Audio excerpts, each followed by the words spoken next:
अश्वत्थामा महाभारत के सबसे शक्तिशाली योद्धाओं में से एक, जिन्होंने महाभारत के युद्ध में कर्ण और अर्जुन के बाद सबसे ज्यादा योद्धाओं का वध किया।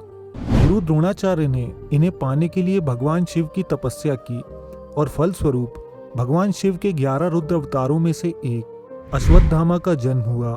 दोस्तों, हम सब जानते हैं कि कैसे अधर्म के रास्ते पर चलते हुए अश्वत्थामा ने अपनी शक्ति का गलत इस्तेमाल किया और अपने ब्रह्मास्त्र को अभिमन्यु की पत्नी उत्तरा की गर्भ में पल रहे शिशु की तरफ मोड़ दिया था। भगवान कृष्ण ने अश्वत्थामा के मस्तक से मणि निकाली और उन्हें कलयुग के अंत तक इस धरती पर घाव के साथ भटकने का श्राप दिया।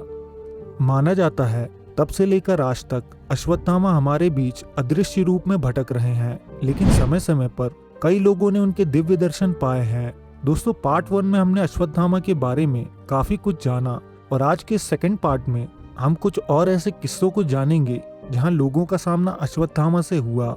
ये किस्से 15वीं सेंचुरी से लेकर सन 2016 तक के हैं, तो एपिसोड को अंत तक जरूर देखिएगा। दोस्तों, पहला किस्सा 15वीं सेंचुरी का है, जब एक ब्राह्मण की मुलाकात अश्वत्थामा से हुई थी। गड़क कर्नाटका में नारायणप्पा नाम के एक ब्राह्मण रहते थे। इनके मन में महाभारत को कन्नड़ में लिखने की इच्छा थी, लेकिन नारायणप्पा चाहते थे कि उन्हें महाभारत के बारे में जानकारी ओरिजिनल सोर्स से मिले। अपनी इस इच्छा को पूरा करने के लिए नारायणप्पा वीर नारायण के त्रिकुटेश्वर मंदिर में दिन रात प्रार्थना करते। एक दिन ईश्वर को उन पर दया आ गई और उन्होंने नारायणप्पा के सपने में आकर उन्हें जानकारी दी। आने वाले द्वादशी पारण में वीर नारायण के मंदिर में उपस्थित होना। जो ब्राह्मण सबसे पहले भोजन छोड़कर जाने लगे उससे महाभारत की पूरी कथा सुन लेना, क्योंकि वही ब्राह्मण अश्वत्थामा होंगे। नारायणप्पा इस बात से बेहद प्रसन्न हुए और आने वाली द्वादशी का इंतजार करने लगे। भोज के समय वो मंदिर में उपस्थित थे।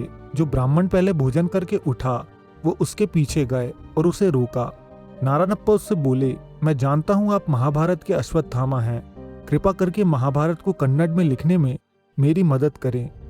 अश्वत्थामा ने उनसे कहा, मैं तुम्हें महाभारत की कथा सुनाऊंगा, लेकिन मेरी 2 शर्तें हैं। पहली शर्त ये, तुम स्नान करके गीली धोती में ही महाभारत लिखना शुरू करना। मैं तब तक तुम्हें कथा सुनाता रहूंगा जब तक तुम्हारी धोती सूख नहीं जाती। इसी तरह मैं रोज तुम्हें कथा सुनाऊंगा। दूसरी शर्त ये, तुम इसके बारे में किसी को नहीं बताओगे। अगर तुमने ऐसा किया तो मैं कथा सुनाना बंद कर दूंगा।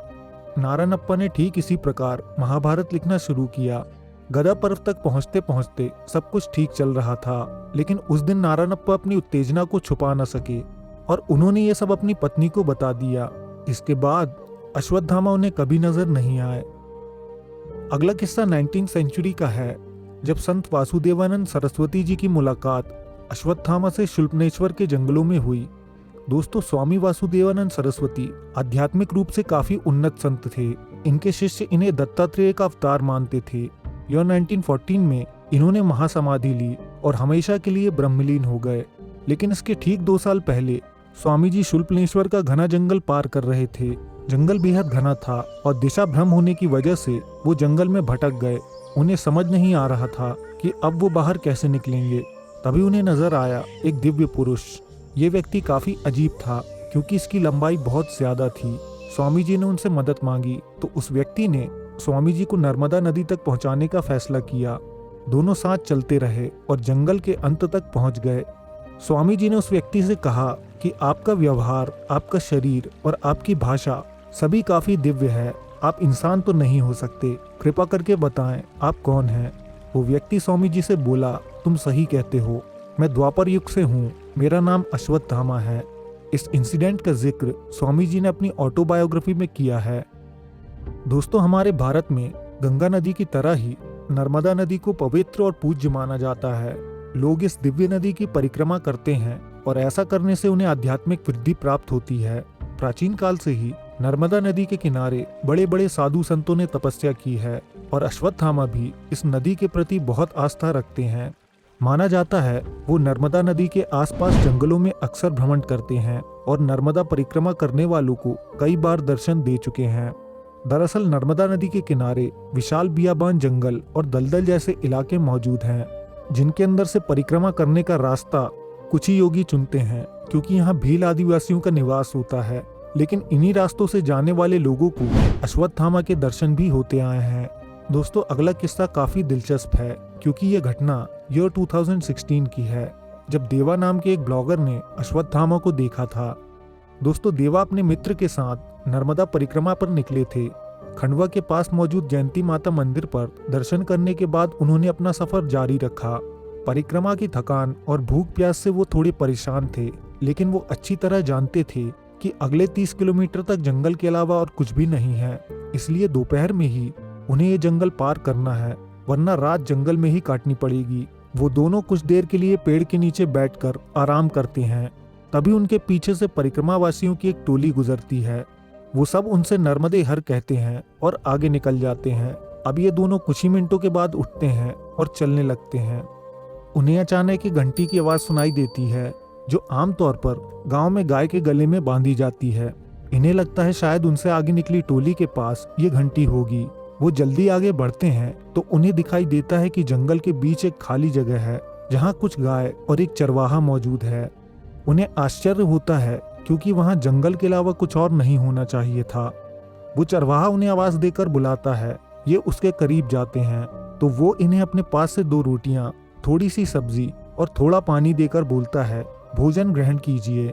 दोनों एक एक रोटी खा रहे होते हैं। तभी देवा उस चरवाहे को देखने की कोशिश करते हैं, लेकिन उन्हें उसका चेहरा दिखाई नहीं देता। देवा बताते हैं वो एकदम धुंधला दिखाई दे रहा था। उन्हें लगा शायद थकान की वजह से ऐसा हो रहा है। उन दोनों ने खाना खाया, पानी पिया और वहां से चल दिए। चरवाहे ने उनसे कहा, अब आगे वहीं रुकना जहां रात बितानी हो, नर्मदे हर। जैसे ही देवा और उनके मित्र ने पीछे मुड़कर देखा, वहां ना कोई गाय थी, ना ही कोई चरवाहा। देवा अश्वत्थामा के किस्सों पर विश्वास नहीं करते थे और हर चीज को तर्क की नजर से ही देखते थे।